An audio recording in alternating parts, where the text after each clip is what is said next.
When money begins to lose its value, people do not immediately fall into chaos. What survives first is memory. Societies remember how previous generations faced inflation, scarcity, or collapsed markets.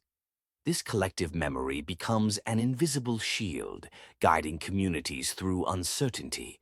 Families turn to bartering, neighbors begin sharing resources, and small improvised networks form before governments even react. In these early moments, the economy becomes less about numbers and more about trust. People cling to skills rather than salaries, to relationships rather than receipts. And slowly, the understanding spreads that what truly holds value is not currency, but cooperation. As the currency weakens, essentials become the new standard of wealth. Food, clean water, basic medicine, and reliable tools gain a value far greater than printed banknotes.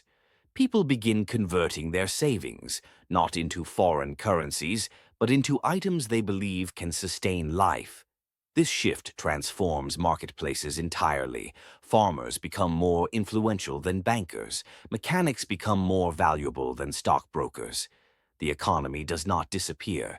It simply rewrites its priorities. Survival replaces profit. Practicality replaces speculation. And every household begins to calculate wealth not by digits on a screen, but by the items stored in their cupboards. When people lose faith in currency, they start searching for stability elsewhere. Skill-based value systems become dominant. A person who can repair electronics, grow vegetables, or build shelters suddenly becomes more wealthy than someone with savings in a failing bank. Communities begin to develop new microeconomies where services are exchanged for goods, not cash. These systems appear fragile at first, but often prove more stable than collapsing national currencies. Their strength lies in human capability, something inflation can never devalue. The economy becomes human-centered instead of money-centered. As inflation accelerates, governments attempt to restore order, but their tools lose effectiveness. Printing more money only fuels panic. Imposing price controls creates black markets overnight. What remains stable is the social structure built from community cooperation. Small local leaders, store owners, farmers, repairmen become essential anchors of daily life. Their reliability becomes a form of currency itself. People trust those they see every day more than distant officials, and in this shift, an old truth reemerges. Economies are not saved from the top down, but from the inside out, through networks of people who refuse to let their communities collapse. When money loses its meaning, time gains new importance. People become hyper-aware of how they spend their hours, shifting priorities from working for wages to working for survival.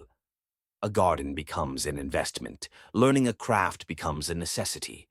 Families reorganize their routines, cooking at home, repairing instead of replacing, growing instead of buying.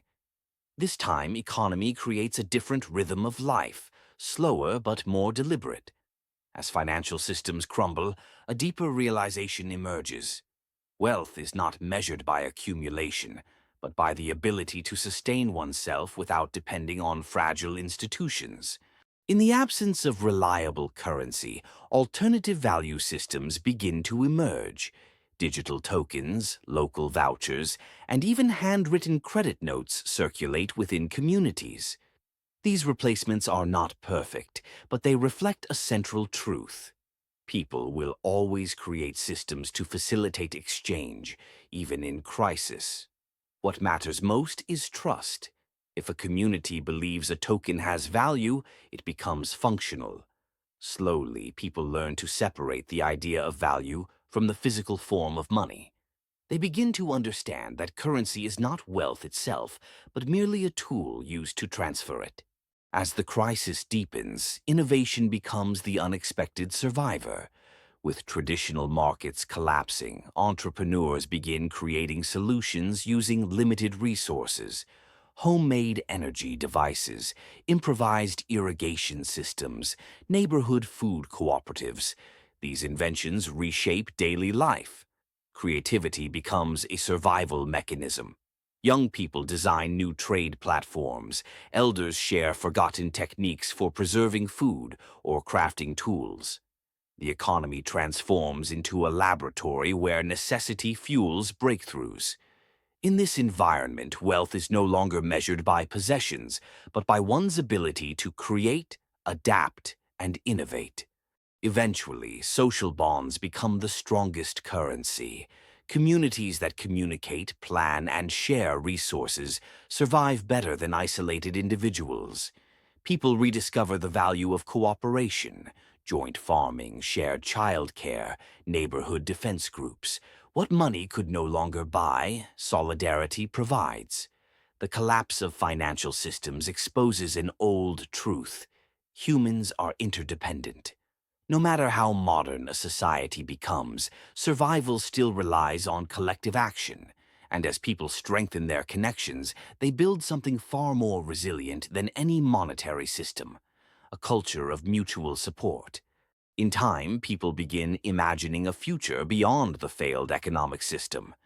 New models of trade, energy, and governance appear, smaller, more flexible, and less dependent on central authority. Decentralization becomes a guiding principle. Communities manage their own production, create local regulations, and develop systems that reflect their unique needs. This transition is not smooth, but it marks a new beginning. Out of the ruins of the old system, a more human-centered economy rises, one built on resilience, not profit. It becomes clear that when money dies, imagination takes its place. And finally, what survives after money collapses is identity, both personal and collective. People rediscover who they are without the labels of income, job titles, or social status. Communities redefine themselves not by wealth, but by values, generosity, skill, creativity, unity. The collapse becomes a painful teacher, revealing what truly matters. In the end, what remains standing is not currency, banks, or markets. It is people, their resilience, their culture, and the connections they preserve. When money loses its value, humanity gains clarity about what value really means.